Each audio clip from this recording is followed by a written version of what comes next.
The end has finally come for three of the most iconic muscle cars of the 2000s.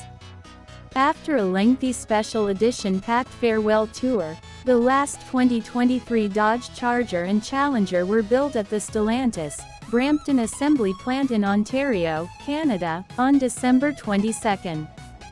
The news was first reported by Automotive News Canada and confirmed by a Dodge spokesperson.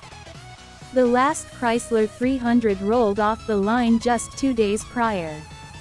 A Dodge representative confirmed to Car and Driver that the last Charger was a Scat Pack widebody model painted in Destroyer Grey, while the final Challenger was an SRT Demon 170 in pitch black. Photos posted to Facebook, later made private, showed factory workers posing with the coupe, which sported flashy gold wheels. The L platform that underpinned all three burly American machines was first introduced for the 2005 model year with the Chrysler 300. The 300 would go on to become a legend in the hip-hop scene, appearing in numerous music videos and quoted in dozens of songs. It was loved for a look that mixed Bentley-aping decadence with confident, American gangster swagger. The Charger followed for 2006, and the Challenger arrived for 2008. Both rear-wheel drive cars brought V8 muscle to the masses, becoming the centerpieces of rowdy burnout and donut-making videos thanks to their 5.7-liter Hemi engines. The Dodge duo became even more hallowed with the introduction of the SRT Hellcat models, which coincided with a refresh for 2015.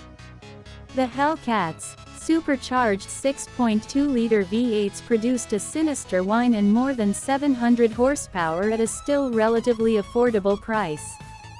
While the 300 never received the Hellcat treatment, it went out with a bang with the 485 horsepower 6.4-liter Hemi-powered 2023 300C.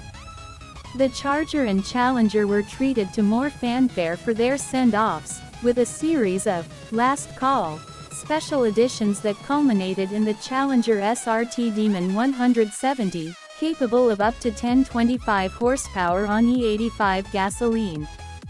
The Brampton factory will now retool over the next 2 years, installing a new paint shop and stamping lines. In late 2025, the facility will start producing the next iteration of the Jeep Compass along with upcoming vehicles that will ride on the STLA Medium platform. These will include both internal combustion and electric powertrains. The Charger and Challenger's successor, expected to be consolidated into one model that's previewed by the Charger Daytona SRT concept, will be built nearby at Canada's Windsor assembly plant.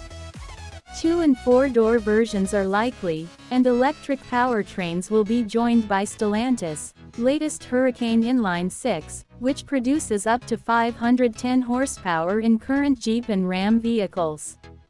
The Chrysler 300, meanwhile, won't have a direct replacement, as the moribund brand prepares an electric resuscitation with a series of new EVs in the next few years.